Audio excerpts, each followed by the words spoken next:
Bonjour, je m'appelle Ndiaor Faye.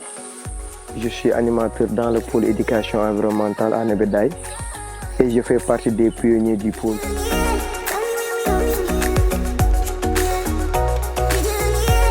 Je m'appelle Elisabeth Tambedou. Je suis la coordinatrice du programme éducation environnementale au sein de Nebedaye. Je suis Doudou Diédhiou, animateur Nebedaye. Je suis intervenu dans la zone Djilor, Passy, Foundiougne.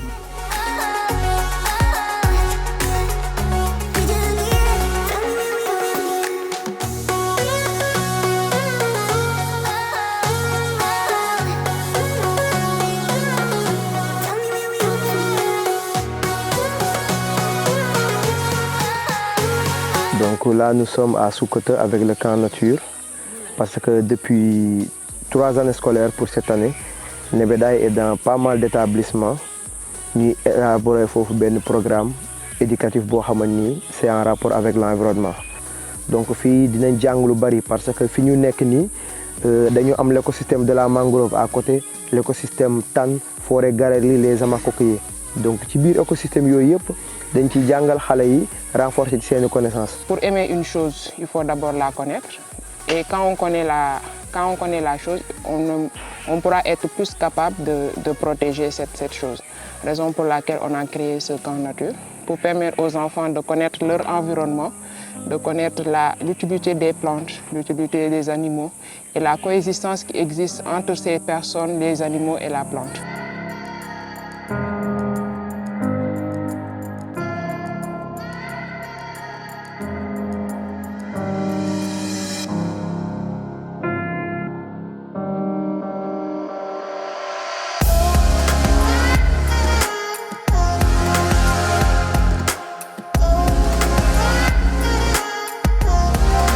Bonjour, je m'appelle Fatou Maron. Je représente la famille Baobab. Notre nom scientifique c'est Adansonia digitata. Hier, le matin, nous avons ci tan bi ñu dem 17 ay traces d'animaux pour faire le moulage et tenir l'empreinte. Jël nañu ciment ak l'eau ndox ñu bolé ñu xewal ko après def ko ci kii bi ci trace bi gëna leer. Après, l'empreinte va tenir ça. Nous laissons quelques minutes pour tenir. Bonjour, je m'appelle Dominique Diagadjouf. Je présente le groupe NIM. Le nom scientifique c'est Azadirecta indica.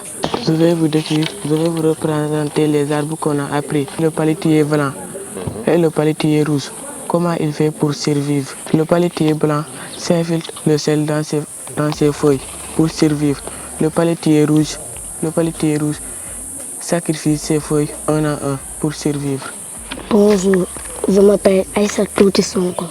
Je suis représentatrice de notre groupe 20. Son nom scientifique c'est Pterocarpus erinaceus.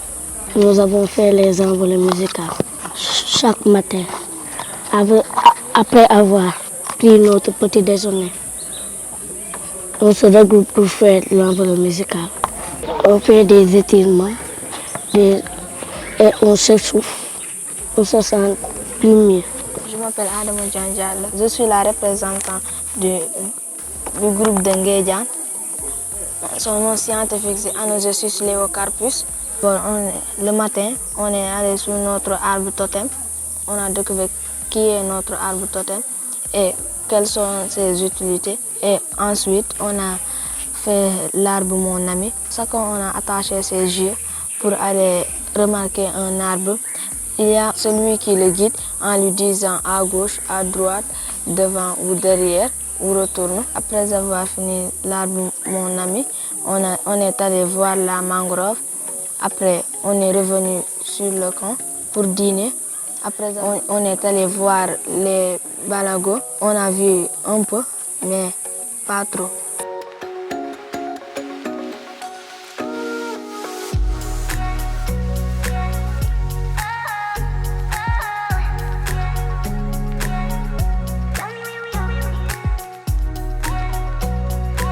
def aussi jeu bu tudd mémoire des feuilles jeu boobu aussi lu ñu si jublu rek mooy xale bi à travers les feuilles mu mën a reconnaître garab bi tey jeu bi ni ñu koy defee mooy dañuy dem jëli ay xobi garab mën ko xale bi au bout de 2 minutes ñu nëbb xob yi ne ko demal jëliwaat xob yi yuñ la wan donc bu jëlee xob yi ba ñëw ñu soo ko expliquer xob bu ci nekk garab bi nu mu tudd wax ko vertu yi wax ko utilité bu garab bi am mais chaque jour rek day nekk échange bi nga xamante ne tey ñun ak xale bi la parce que ñun du leen imposer benn xam-xam à chaque fois dañu leen laaj lu ngeen xam ci garab bi lu muy faj et on voit que à chaque fois ñoom aussi dañuy ñëw indaale dara ils viennent de milieux divers donc dañuy ñëw kii ne la ah ñun garab bi suñu dëkk dañ koy utiliser pour faj lii kii ne la garab bi dañ koy utiliser pour faj lii.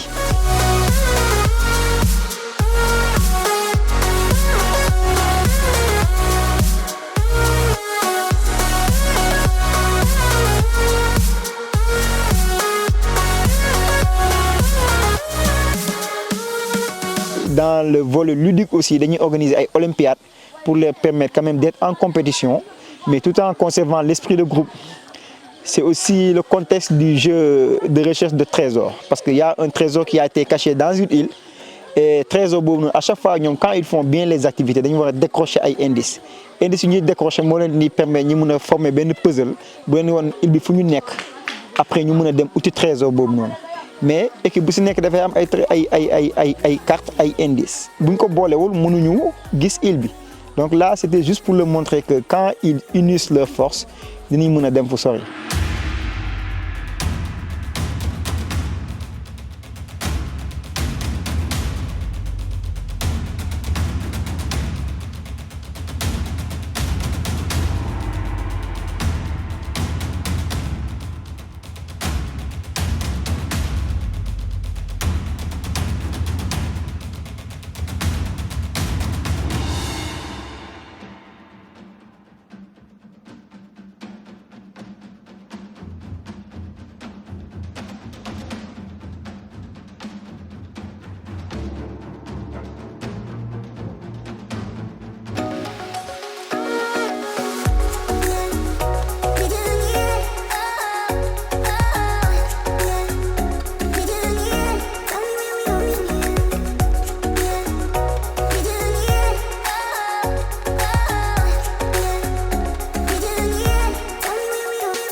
On apprend les enfants à vivre en communauté.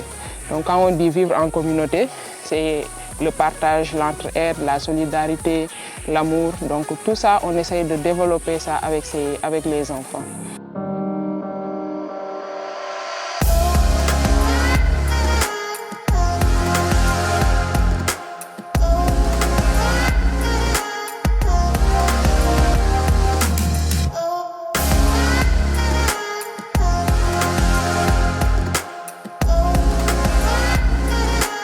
maa ngi tudd Ablaye Faye maa ngi jóge Ngési ma bëggoon leen wax tuuti xam-xam si njëriñu garab yi ñu jot a jàng fii may commencé nag si ngéejaan bi ngéejaan tey boo feebaroon sa yaram di tàng rek nit ñi ku ñëw seen kër gis lan ne sa yaram di tàng na muy tàng rek di continuer nga dagg benn bant rek si ngéejaan bi tàkku day dindi tàngaayu yaram bi ak ndoxum siti bi say tànk di dagg ni di dagg rek di continuer boo jëlee ne xob yi nga baxal leen di ko naan da koy dindi ba mu set wecc ngéejaan xam naa ko ci bu nekkee racine yi la ñuy dagg mais dañ koy jënd ak dugub bu ñu soq ba pare boo demee nga creuser ba jot racine bi nga dagg racine bi mais boo koy dagg garab boo koy dagg boo commencé si fi nga nekk boo daggee garab bi day jël lu mu moom yow nga dagg racine bi rek ne am na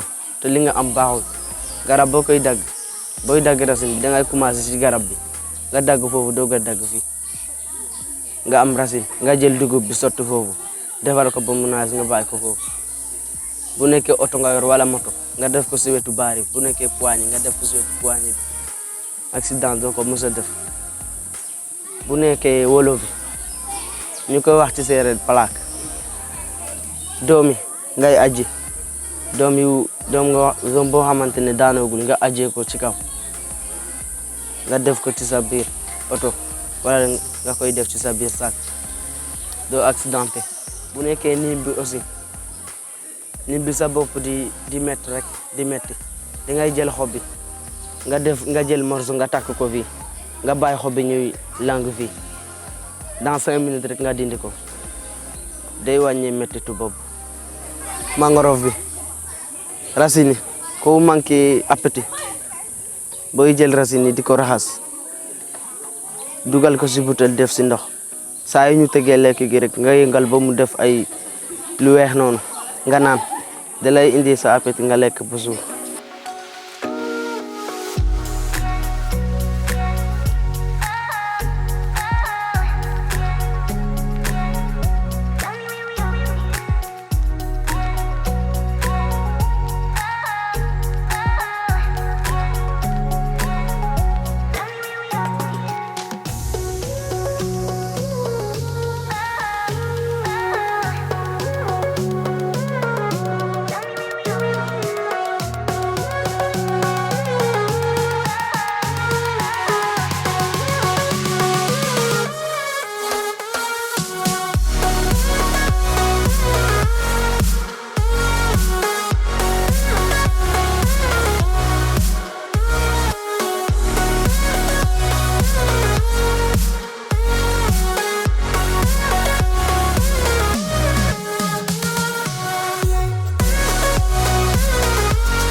Quand je le trouve naturel. Kaa bi neex na ma de su ma ñibbee sax man dinaa ko nam du may ragal feebar kay ndax kaa bi.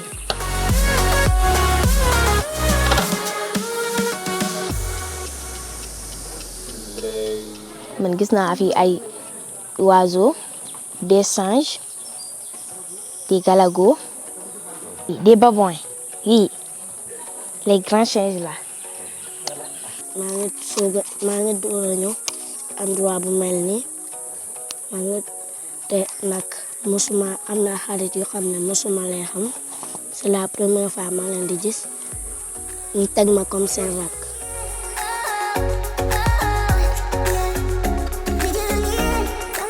kon les tonton yi ak tante yi lu ñuy def neex na ma parce que lu ñuy lekk fii ak lu ñuy def fii duñ koy def suñu kër.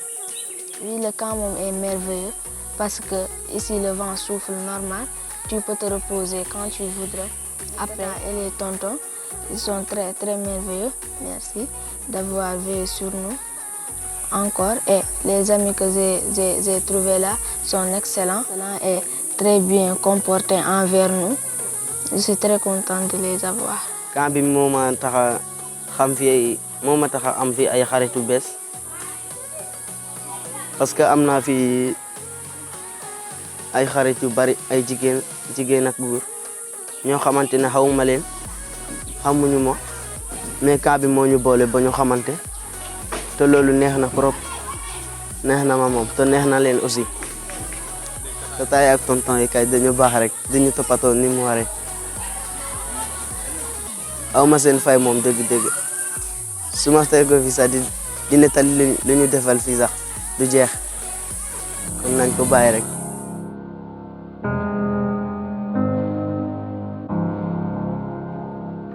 bu ma ñibbee léegi dinaa raconter samay xarit yi sama waa classe ni ñoom tamit nañ góorgóorlu ba mun a ñëw fii ñu protéger tamit environnement bi comme ñun ko defee. su ma juree doom de balaa muy dem fenn dina ñëw dinaa leen wax nag ku jur doom boo buggee mu xam lu ñuy dund.